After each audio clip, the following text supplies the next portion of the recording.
Let's kick off our conversation about all of that this morning with Dr. Roger Greene, who is Deputy Chief Executive of AtaLoss, an award-winning UK charity that helps bereaved people to find support.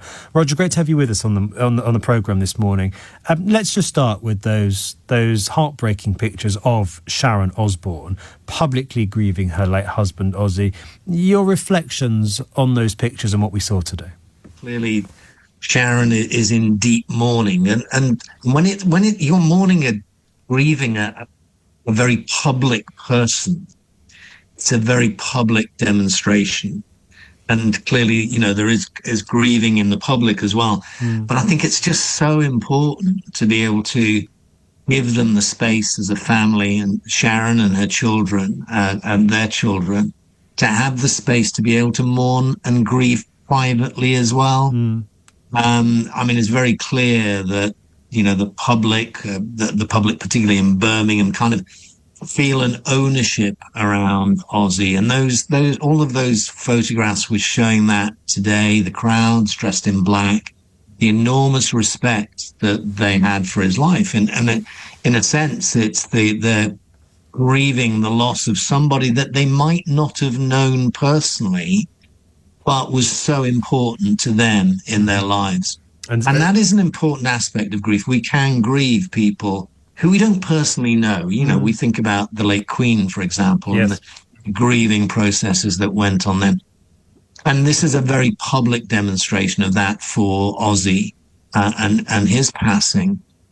But below that, there is the very private, personal grieving and mourning that Sharon and their family will be doing. And I just feel it's so important to allow them to do that privately, because there's something about mourning, if you like, the public persona of Ozzy, but there's something very different and very intimate about mourning and grieving private persona. Let's talk about that process then of, they were together they were married for 43 years, of losing someone who has been at your side for most of your life, the life partner, the person you've built your life with, and suddenly is no longer there. Just talk us through that sort of the process of that, Roger. The experience of it, because I personally have gone through that experience, is that it's quite a deep change of who you are and your identity and who you see yourself as. It's kind of a loss of a part of your own person in some respects, particularly losing a life partner. I know I felt that very personally. I'm sure that Sharon will feel that. And indeed, I must admit, we kind of, Ozzy's first wife, Thelma, and their children as well, they may be doing that much more privately and will have their own remembrances of his life. But I think there was something for me, which is about recognizing that my identity in my loss and Sharon's in her loss has changed. That in her case, it's no longer Sharon and Ozzy. It's Sharon now and the children and the family. In my case, my wife's name was Vicky. We were Roger and Vicky. And then suddenly I was just Roger. You understand that? So that's a fundamental change in our identity. Yes. And then having to kind of almost rediscover who we are personally.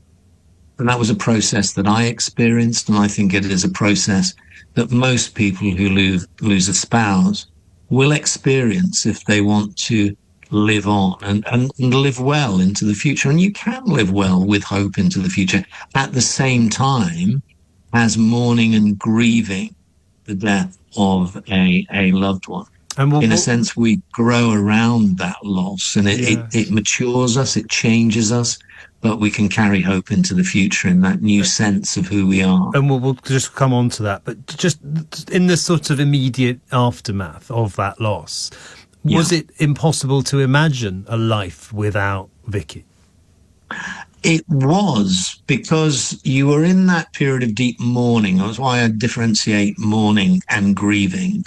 So mourning is the external expression of the emotion of grief. So we will go through that. The mourning is a deeply emotional experience. It will hit you.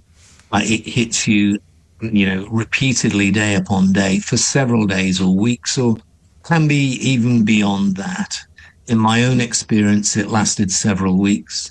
But then came a day when suddenly I found myself not crying, not weeping, not thinking all of the time about what I'd lost. And I think that was the point for me of thinking, okay, how do we make meaning now out of this, out of my loss? Because one of the things that I discovered in that was that people didn't know what to say or what to do around me. It's almost, in some senses, in the UK, we can grieve publicly, and that's been happening today in Birmingham and elsewhere, doubtless. People grieve publicly for the late Queen. But that public expression of mourning can happen. The deep mourning can continue on the personal level, at that very intimate level. But there will be a point where suddenly in my own experience, I found myself not crying on a day, or getting to the end of the day and thinking, you know what, I haven't cried today. And that was a sign that I was, if you like, coming through and starting that journey of healing. But so much depends on the understanding and the compassion that we have around us. I mean, to be honest with you, the last thing anybody needs to do with people like Sharon and their family is give them advice. Yeah. They need to be allowed to grieve in the way that they grieve. We think of grief as like our fingerprint, very unique, completely personal to each and every person. And indeed, within a family, each and every member of the family can grieve in different ways. And sometimes we will look at that and think, well, this is the way I'm grieving. Why aren't you grieving in the same way? But somebody might be grieving in the same way, but it has a different expression. But that grieving can often really start, say, after the funeral, in this case, after the publicity has died away, and Sharon and the family find themselves not alone, but you know what I mean, much more in that kind of the intimacy of the family. And who are we now, and how do we make meaning out of this? Just finally, Rog, I just wonder if you experience people sort of experiencing a sense of guilt at being happy, at being still here, or being happy, or being joyful, when someone who was so important and so meaningful to them isn't there to share it with them. Yes, absolutely. And guilt and shame are often kind of symptoms of the survivor in many ways. Why did this not happen to me? What if I could have done, particularly in tragic accidents or suicides or things like this, people often carry a guilt that is not theirs to carry. But I certainly, in my sense of no longer feeling stressed, I thought, oh my goodness, shouldn't I feel guilty of not being stressed?